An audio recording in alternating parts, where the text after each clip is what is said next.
5 shooter 5 विदेशी automatic हथियार के साथ करनाल में कई हत्याएं करने पहुंचे थे।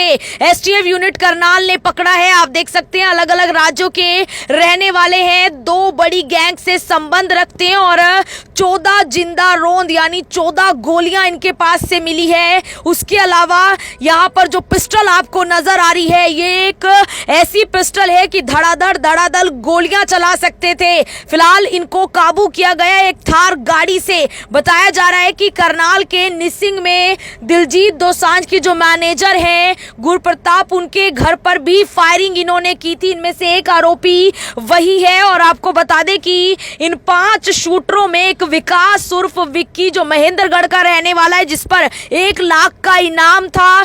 कई हत्याएं की वारदातें जो है वो उसके नाम दर्ज थी। बताया जा रहा है 14 मुकदमे। इसके अलावा बताया जा रहा है एक अशफाक जो दिल्ली का रहने वाला है, प्रिंस खरडिया व संजय भट्ट जो राजस्थान के रहने वाले हैं। इसके अलावा गुरलाल जो अमृतसर पंजाब का रहने वाला है। ये करनाल के झिलमिल ढाबा के नजदीक से पकड़े गए हैं, जो करनाल में हत्या जैसी यानी कई लोगों को मौत के घाट उतार सकते थे, करनाल को दहला सकते थे। ऐसे ऑटोमेटिक हथियार इनसे बरामद हुए हैं, पकड़े गए हैं। यमुनानगर के अलावा और भी कई जगह अभी इन्होंने गोलियां चलाई थी। ताजा भी इनके ऊपर मुकदमे हैं। इसके अलावा आपको बता दें कि गैंग के लिए वारदातों को अंजाम देना, वारदात करने के लिए शूटर प्रदान करना, वारदात करने के लिए हथियारों को उपलब्ध कराना और वारदात के लिए टारगेट का चुनाव करके उसके संबंध में सारी जानकारी देना, यानी फिरौती किससे मांगनी है, किसके घर गोलियां चलानी है और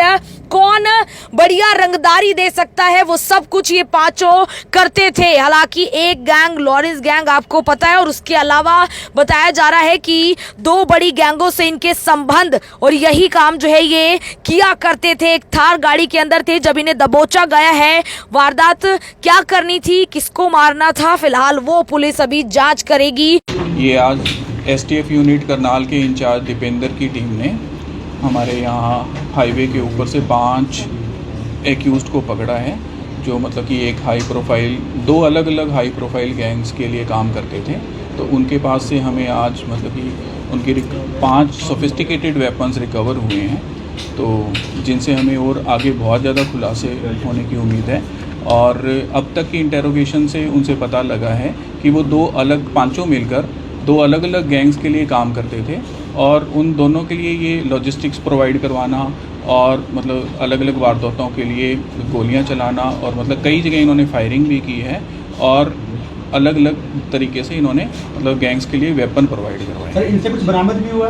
हाँ, 5 सोफिस्टिकेटेड वेपन बरामद हुए हैं, जो मतलब अच्छी क्वालिटी के पिस्टल्स हैं अलग अलग बोर के, तो वो बरामद हुए। गाड़ी भी बरामद हुई है कोई थार गाड़ी से? हाँ, एक थार गाड़ी जिसमें ये सवार थे वो बरामद की है और इनकी अभी इंटेरोगेशन चल रही है। जो अब तक की इंटेरोगेशन से सामने आया कि ये 5 अलग अलग राज्य के रहने वाले हैं, जो पंजाब, हरियाणा, यूपी, दिल्ली और राजस्थान मतलब अलग अलग राज्यों के हैं, जो मतलब 2 अलग अलग गैंग्स के लिए काम करते थे। और उस दौरान इन्होंने मतलब पिछले काफ़ी मतलब 1-1.5 साल के दौरान इन्होंने उनके लिए काफ़ी वारदातें की। आपराधिक रिकॉर्ड रहा है, गिरफ्तार किए गए हैं अपराधी? इनमें से 3 का मतलब कि पुराना आपराधिक रिकॉर्ड है, बाकी और हम खंगाल रहे हैं जैसे ही सामने। जो हथियार एक विदेशी हथियार हैं? 5 के 5 विदेशी हथियार हैं, बढ़िया पिस्टल। सर, क्या किसी हत्या को अंजाम देने की फिराक में थे, क्या कुछ बताया? वो अभी इंटेरोगेशन में सामने आएगा। अदरवाइज ये सामने आया है कि इन्होंने 2-3 हत्याएं करनी थी, वो अलग अलग जगह। ये हाईवे के ऊपर से ये कौन सा चौक है, पृथ्वीराज चौहान चौक के पास, मतलब झिलमिल ढाबा के पास। विदेश में इनके साथी बैठे हैं कोई? हाँ, विदेश में इनके मतलब मेन गैंगस्टर्स विदेश में बैठे हैं, जिनके डायरेक्शन पे ये काम करते थे। जो इन 5 का अलग अलग काम था, किसी का काम शूटर प्रोवाइड करवाना, किसी का काम लॉजिस्टिक्स प्रोवाइड करवाना, वेपन प्रोवाइड करवाना, या मतलब इनमें से एक शूटर भी है जो मतलब मौके पे जाके गोली फायरिंग करता था।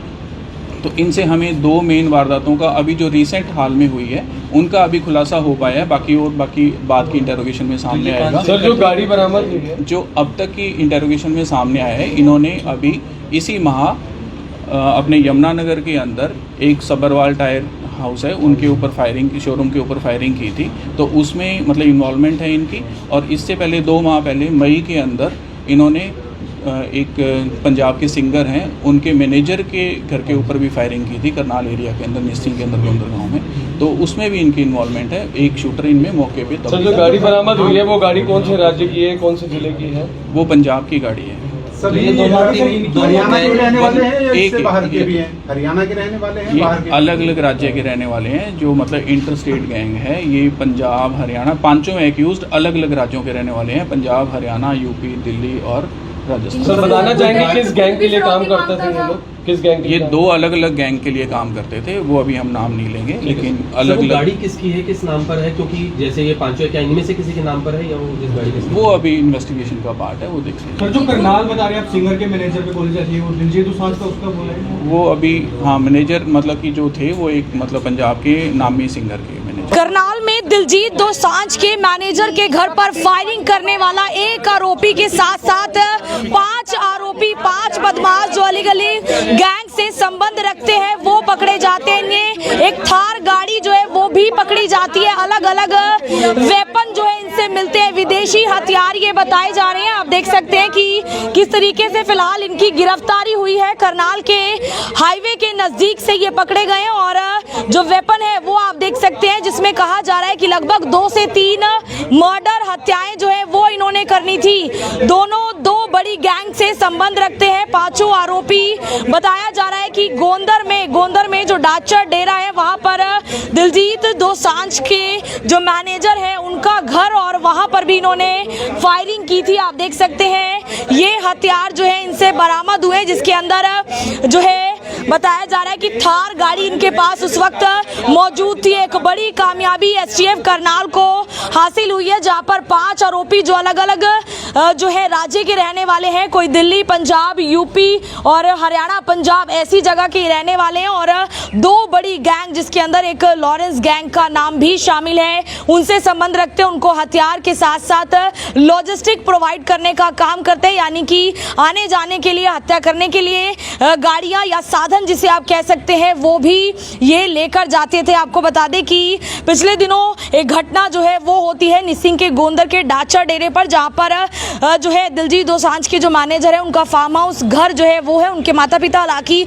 उस वक्त घर में थे और कहा जा रहा था कि कोई फायरिंग नहीं हुई, लेकिन अब बताया जा रहा है कि एक आरोपी वही है और बाकी 5 और आरोपी हैं जो अलग अलग जगह के रहने वाले हैं। एसटीएफ करनाल की बड़ी कामयाबी है कि अगर करनाल या आसपास के क्षेत्र में कोई बड़े मर्डर होते उससे पहले इन्हें इन विदेशी हथियारों के साथ जो है पकड़ा गया। आपको बता दें सब्बरवाल टायर जो यमुनानगर में एक फायरिंग की घटना हुई थी, वहां पर भी इन्होंने गोलियां चलाई थी, और अब कैसे ये करनाल को दहलाने वाले थे, क्या कुछ होने वाला था। लेकिन उससे पहले करनाल एसटीएफ यूनिट की बड़ी कामयाबी रही है कि इन 5 को पकड़ लिया जाता है। तस्वीरें हरियाणा के करनाल के एसटीएफ यूनिट की है, जहां एक बड़ी कामयाबी और 5 बदमाश 2 बड़ी गैंग से संबंध रखते हैं और 5 मिलकर इन 2 गैंगों के लिए काम करते हैं, उन्हें दबोचा गया है। तस्वीरें करनाल से हैं और फिलहाल इस कामयाबी के लिए आप क्या कुछ कहेंगे, क्योंकि लगातार करनाल के अंदर या आसपास के पूरे हरियाणा में भी बात की जाए तो रंगदारी, फिरौती, गोलियां चलाना ये बड़ा आम हो गया है, या उसके बाद मर्डर कर देना, ऐसी घटनाएं जो है वो देखी जाती हैं। मैं आरती सोगम रोड के साथ जनता ब्रेकिंग न्यूज़, धन्यवाद।